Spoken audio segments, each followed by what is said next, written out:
안녕하십니까. 전 형사과 생활범죄팀에서 근무하고 있는 형사입니다. 형사가 사람들의 애환이 담긴 사연을 들으며 울고 웃는다는 게 좀 쑥스럽긴 하지만 제겐 아주 중요한 일과 중 하나입니다. 사실 형사라는 직업이 범죄자를 잡는 것이 주된 업무지만 피해자 구제에 힘쓰고 범죄를 예방하는 업무도 무척 중요하거든요. 그래서 기본적으로 사람에 대한 이해와 공감 능력을 갖추는 것이 필요합니다. 특히 제가 소속된 생활범죄팀은 사람들의 일상에서 일어나기 쉬운 범죄들을 다루고 있기 때문에 더욱 그렇고요. 그런 면에서 여러분들의 사연은 제게 큰 도움이 되곤 합니다. 물론 고된 업무를 마친 후 자기 전에 침대에 누워서 사연 듣는 것이 제 큰 낙이기도 하고요. 항상 애청자 입장에서만 있다가 이렇게 사연자 입장이 되어보니까 무척 부끄러운데요. 그럼에도 제 사연을 밝히는 이유는 이 이야기를 통해 여러분들에게 조금이나마 경각심을 일깨워 줄 수 있을지도 모른다는 희망 때문입니다. 그럼 제 이야기를 한번 시작해 보겠습니다. 끝까지 귀 기울여 주시길 부탁드립니다. 서두에도 밝혔듯이 전 훌륭하다곤 할 수 없지만 훌륭한 경찰이 되기 위해 열심히 노력하는 경찰입니다. 제가 경찰이 되기까진 정말 험난한 과정들이 있었는데요. 그래도 좋은 분들의 도움으로 그 과정을 잘 이겨낸 것 같습니다. 제겐 4살 많은 누이가 하나 있습니다. 저한텐 엄마와 다름없는 존재죠. 흔히 업어 키운다라는 말들을 하는데 누나는 정말 절 업어 키웠어요. 왜냐고요? 사실 우리 두 남매는 부모님 없이 고아로 자랐습니다. 지금도 부모님의 모습이 어렴풋이 기억이 나네요. 트럭에 야채를 싣고 장사를 하셨던 부모님은 팍팍한 삶 속에서도 꿋꿋하셨어요. 지하 단칸방에 4식구가 살았어도 온기가 가득했습니다. 단출한 밥상이었어도 배는 골치 않았고요. 어깨를 맞대며 비좁게 잠을 잤어도 편안한 잠자리였습니다. 형편이 어려웠지만 제 기억에는 단란한 가정이었네요. 지금도 그때의 기억이 선명히 남아있는 걸 보면 행복했었다는 얘기겠죠. 부모님은 야채를 떼오기 위해 매일 새벽 시장을 함께 다녀오셨는데요. 그때마다 전 억지로 눈을 감고 엄마 아빠가 돌아오길 기다렸습니다. 어스름한 새벽에 집을 나서는 부모님을 붙잡고 땡깡을 피우고 싶었지만 그 어린 나이에도 엄마 아빠가 야채를 팔아야 우리를 먹일 수 있다는 걸 알고 있었던 것 같아요. 컴컴한 새벽에 엄마 아빠가 없다는 사실이 무서웠지만 정말 꾹 참았던 기억이 납니다. 그때마다 누나는 제 가슴을 토닥여 주었어요. 누나도 겨우 초등학생이었고 자기도 되게 무서웠을 텐데 매일같이 어린 동생을 달래줬던 거였죠. 불행은 순식간에 찾아왔습니다. 그날도 부모님은 새벽 일찍 일어나 부스럭거리며 채비를 하셨어요. 그게 부모님의 마지막 모습이었다는 걸 알았다면 무슨 수를 써서라도 가지 말라고 말렸겠죠. 부질없는 생각인 건 알고 있지만 그런 후회가 아직도 남아 있습니다. 부모님이 탄 트럭이 빙판에 미끄러져 전복됐다는 소식은 나중에서야 들을 수 있었습니다. 전 어려서 그게 무슨 뜻인지 전혀 몰랐어요. 우리 식구가 새들어 사는 주인 아주머니가 나와 누나를 붙잡고 펑펑 울었고 누나도 엉엉 우는 모습을 보며 큰일이 난 거구나라고 생각했을 뿐이었죠. 장례식이 뭔지도 몰랐고 왜 엄마 아빠 사진에다 사람들이 절을 하는 건지도 몰랐죠. 나중에 누나가 이렇게 설명을 해줬어요. 엄마 아빠가 하늘나라에 먼저 갔대. 어? 왜? 왜 우리한테 말도 하지 않고 하늘나라에 갔대? 누나? 어, 일하다가 너무 힘들어서 먼저 쉬려고 갔대. 누나 꿈에 엄마가 나왔는데 하늘나라가 되게 좋은 곳이래. 그래서 쉬고 있을 테니까 나중에 만나러 오라고 누나한테 말했어. 아, 그러는 게 어딨어. 그래도 말은 하고 가야지. 괜히 기다렸잖아. 그럼 엄마 아빠는 집에 안 온대? 지금은 못 오신다니까 나중에 우리가 찾아가 보면 돼. 아이, 난 지금 엄마 아빠 보고 싶은데. 그럼 누나 하늘나라에 언제 찾아가 볼 거야? 누나는 부모님이 돌아가셨던 걸 이해했던 것 같아요. 전 정말 오랜 시간이 지나고 나서야 부모님의 죽음을 받아들이게 됐고요. 지금 생각해봐도 누나의 배려가 없었더라면 아마 어린 전 큰 충격을 받았을지도 모르겠습니다.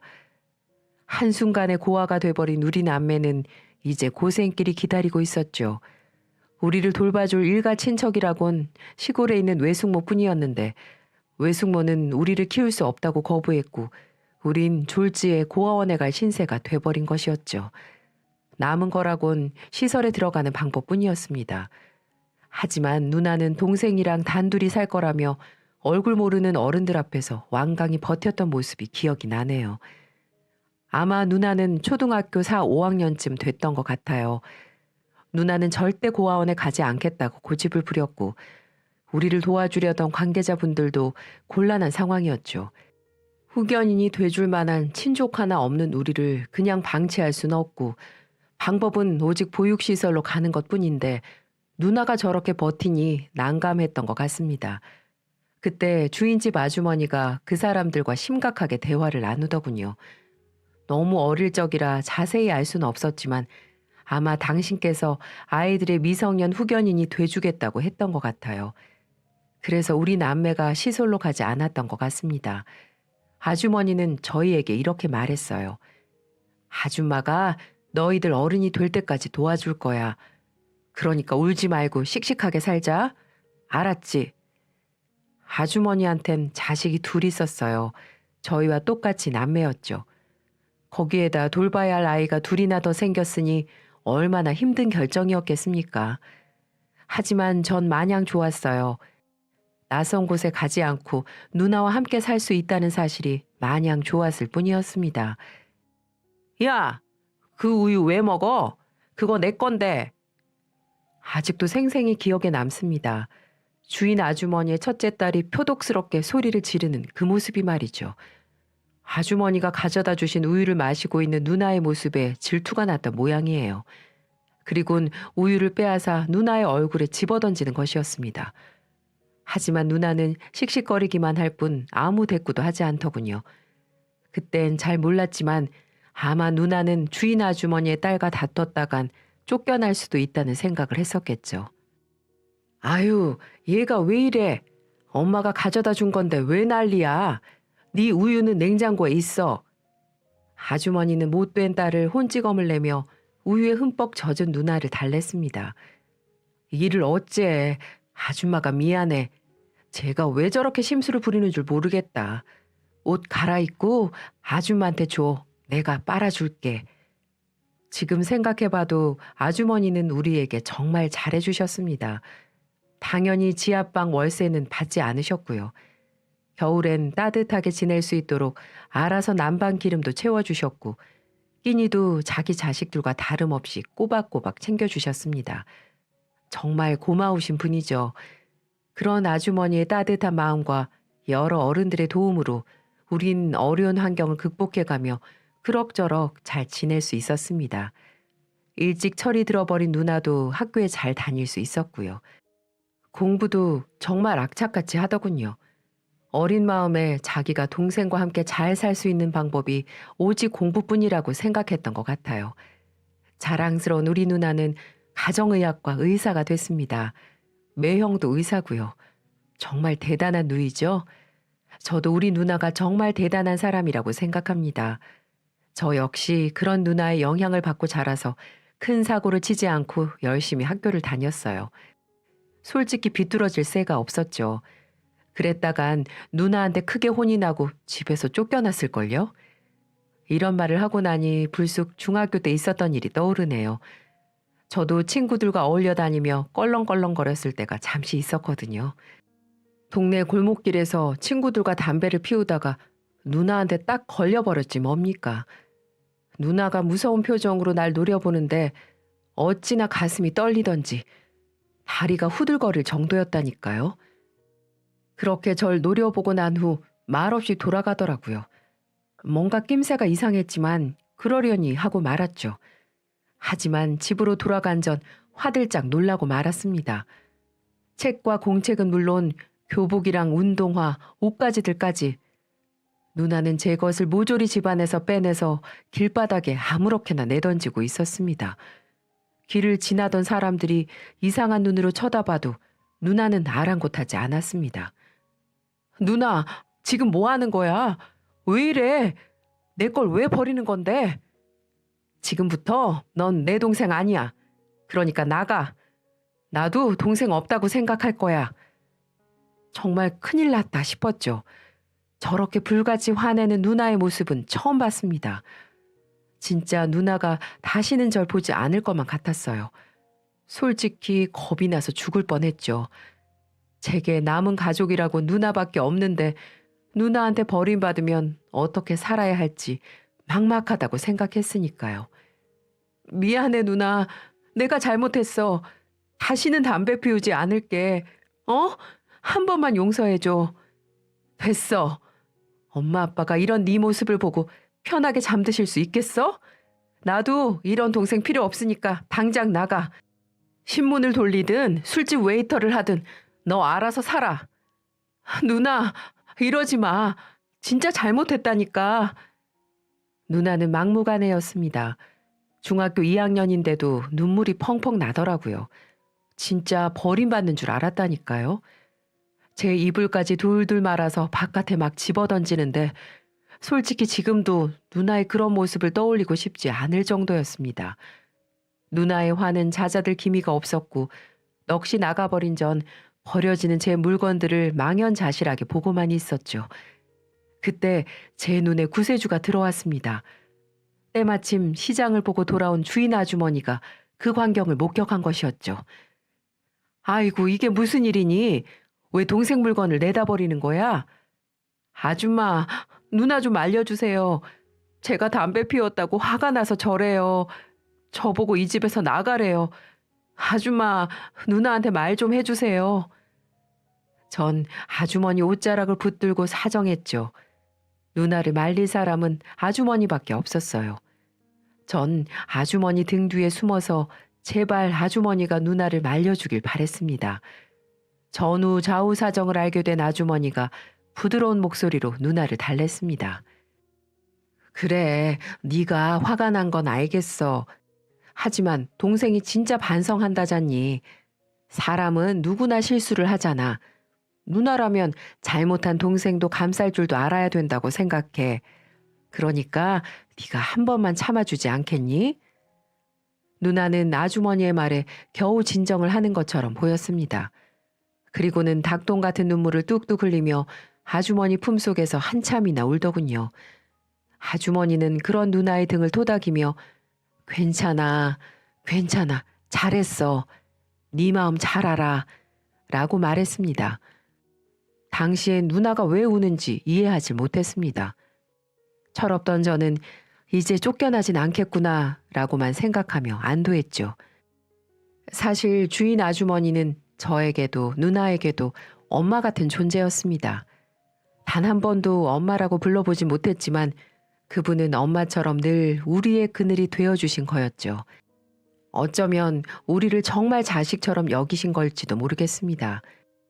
아주머니의 보살핌은 끊임없이 계속 이어졌어요.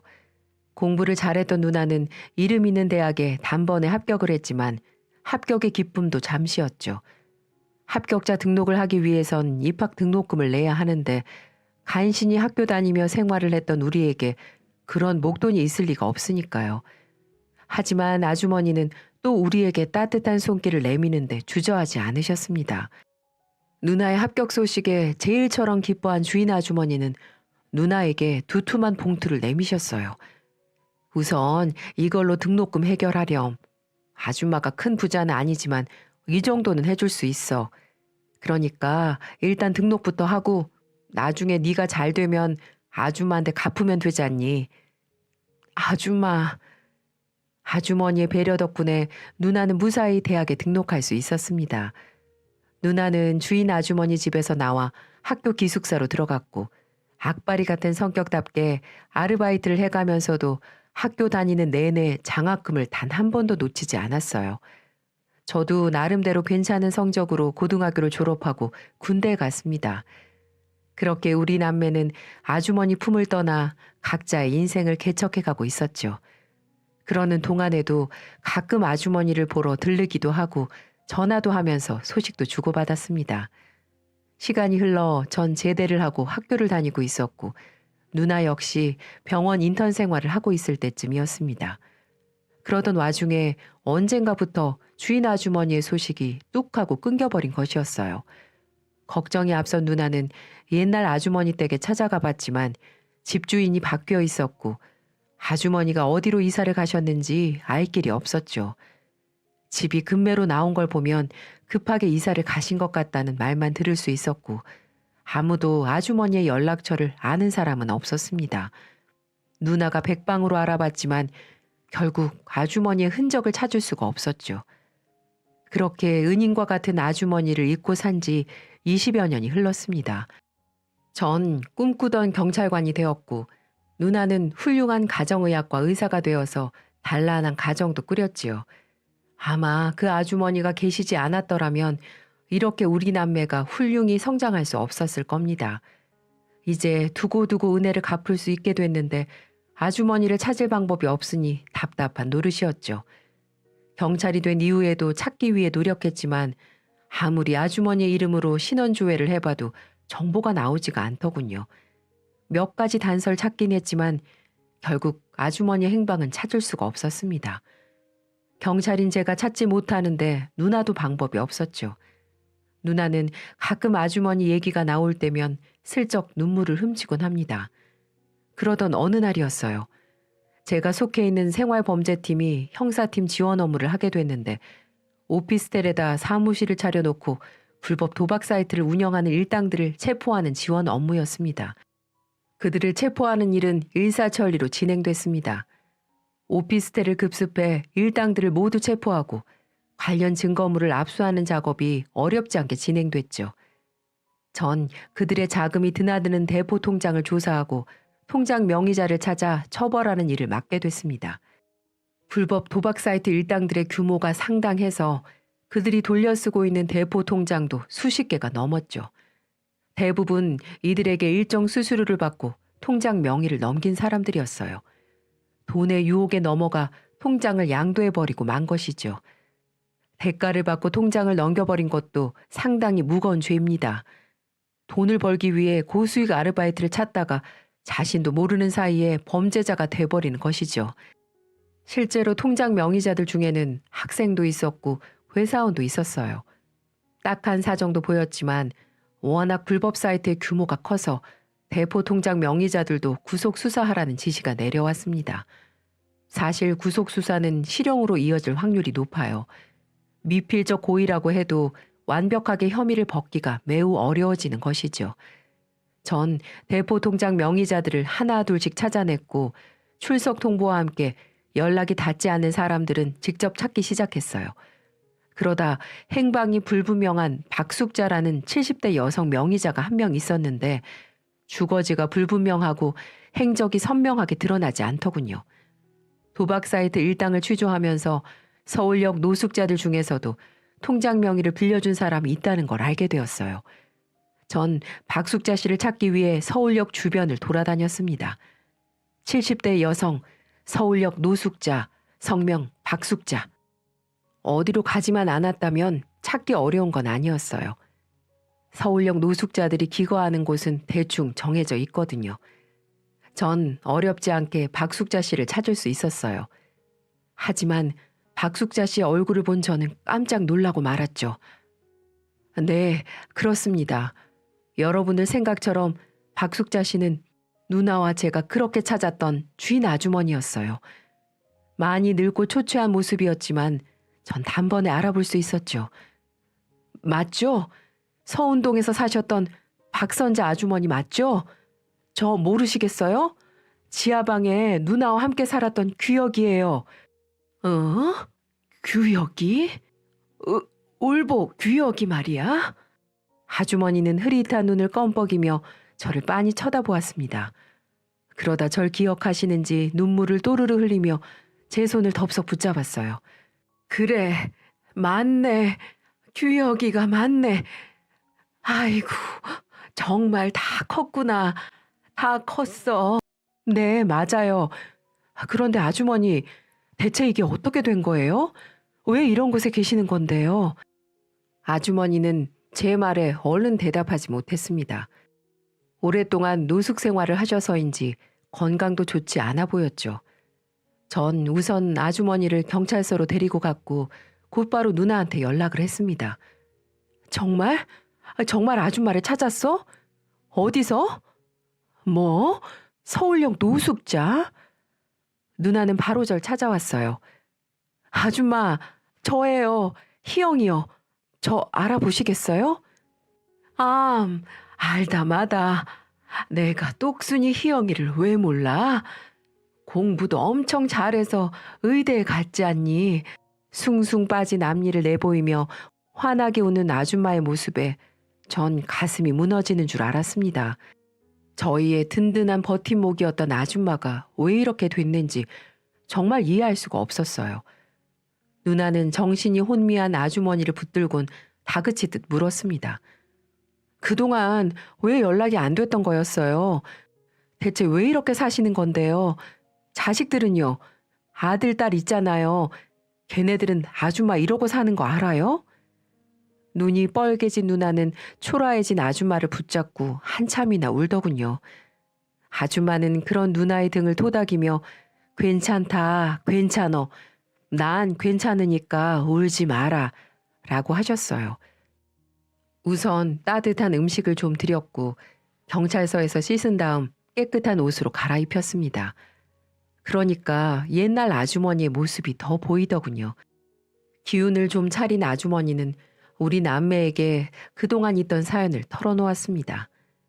아주머니의 재산은 오래된 2층 집이 전부였는데 지인의 보증을 잘못 썼다가 하루아침에 그 집에서 쫓겨났다는 것이었어요.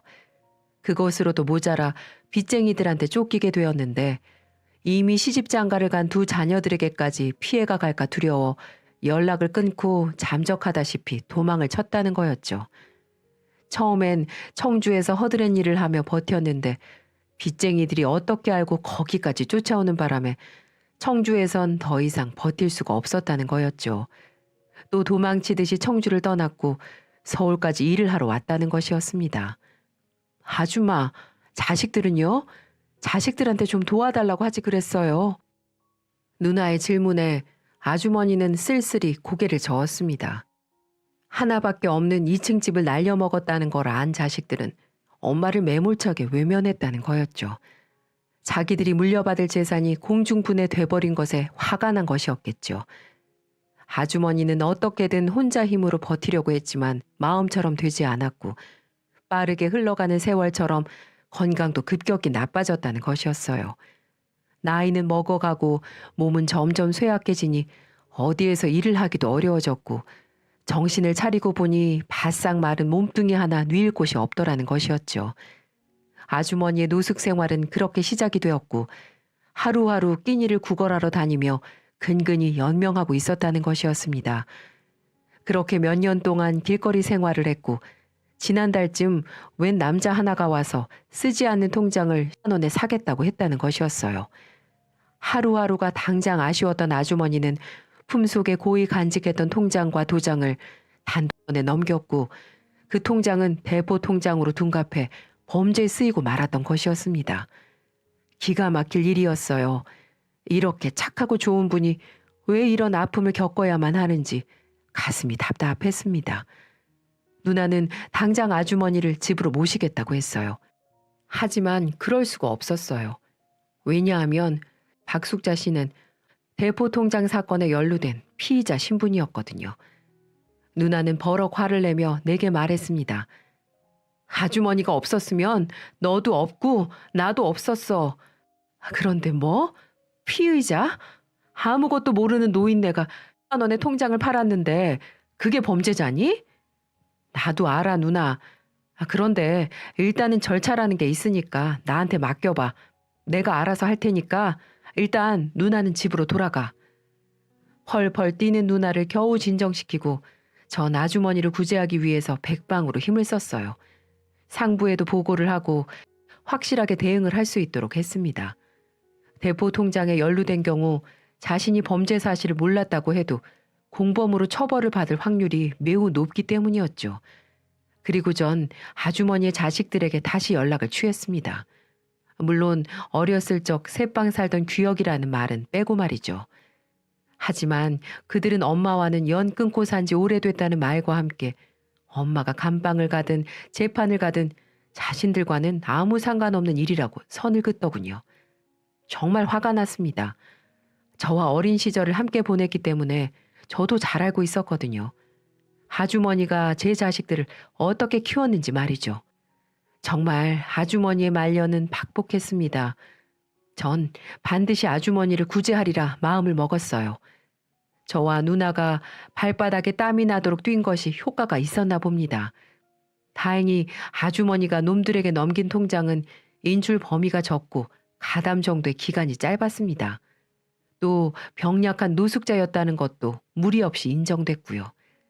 참 다행히도 벌금형으로 대포 통장에 휘말린 사건을 마무리할 수가 있었어요. 물론 그 벌금은 누나가 대신 내주었고요. 지금 아주머니는 누나가 마련해준 깨끗한 거처에서 잘 지내고 있습니다. 누나 집에서도 가까워서 누나는 매일같이 아주머니를 들여다봅니다. 저도 자주 들러서 아주머니랑 밥도 같이 먹고 가끔 바람도 쐬러 다닙니다. 솔직히 말씀드리자면 돌아가신 어머니가 살아 돌아오신 것 같은 기분이랄까요? 지난주에 누나 식구들과 함께 다 같이 밥을 먹었는데요. 어린 조카들이 아주머니한테 할머니, 할머니 하는데 아주머니가 눈물을 왈칵 쏟으시더라고요. 저랑 누나도 눈물을 참느라 정말 혼이 났답니다. 누나가 아주머니에게 이렇게 말하더군요. 엄마, 이거 좀 드셔보세요. 옛날에 저희한테 자주 만들어 주셨던 거잖아요. 이젠 제가 그 맛을 그대로 만들 수 있다니까요. 아주머니가 눈을 동그랗게 뜨곤 누나를 쳐다보았어요. 응? 희영아, 지금 나를 뭐라고 불렀니? 엄마요. 엄마라고 했어요. 예전부터 꼭 이렇게 불러보고 싶었어요. 또 한 번 불러볼까요? 엄마, 희영아. 아주머니는 누나와 저를 붙잡고 펑펑 우셨습니다. 누나가 제게 그러더라고요. 이젠 아주머니를 친엄마처럼 모시고 살 거라고요. 저도 그게 맞다고 생각합니다. 하늘에 계신 엄마도 아주 잘했다고 칭찬해 주실 거예요. 저도 엄마가 다시 돌아와서 너무 기쁩니다. 전 아직 결혼을 하지 못했는데요. 나중에 결혼할 여자에게 이분이 우리 엄마라고 당당히 소개시켜 드릴 수 있을 것 같습니다. 여러분, 제 사연을 어떻게 들으셨나요? 저희 남매 잘한 거 맞죠? 긴 이야기 끝까지 들어주셔서 감사드리고 여러분들도 혹시 함부로 통장 명의 같은 거 넘기시면 안 된다는 거 꼭 명심해 주시길 바랍니다. 항상 건강하시고 모두들 행복하세요.